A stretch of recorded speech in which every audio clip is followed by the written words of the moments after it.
مریض کے لیے مندرجہ ذیل الفاظ کہنا جائز ہے: مجھے درد ہے، مجھے سخت درد ہے، مجھے بخار ہے، ہائے میرا سر، وغیرہ.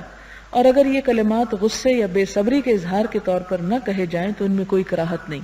بعض اوقات مریض بیمار ہوتا ہے، وہ ہائے کرتا ہے تو اوپر والے کہتے ہیں ہائے مت کرو، ناپسندیدہ ہے، تو ایسی صورت میں اسے روکنا نہیں چاہیے.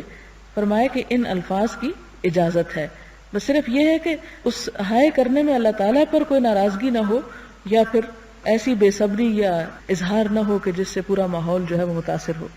حضرت ابن مسعود رضی اللہ تعالیٰ عنہ سے مروی ہے، فرمایا میں حضور صلی اللہ علیہ وسلم کی خدمت میں حاضر ہوا اور آپ کو بخار کی شکایت تھی.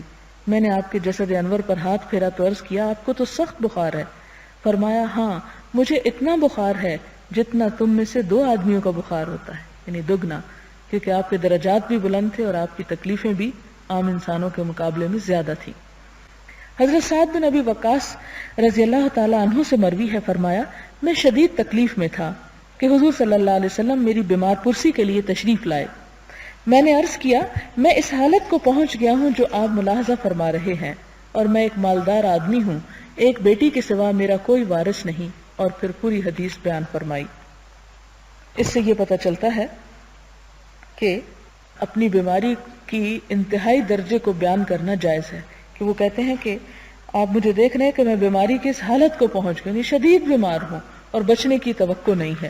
تو ایسا کہنا بھی ناجائز نہیں. انسان اپنی بیماری کی جو تکلیف یا کرب ہے اس کا اظہار کر سکتا ہے، کیونکہ اظہار کرنے سے بعض اوقات تکلیف کم ہو جاتی ہے، اور انسان اگر تکلیف بھی ہو اور اوپر سے ایسا ضبط بھی کر رہا ہو تو اس سے تکلیف دگنی ہو جاتی ہے.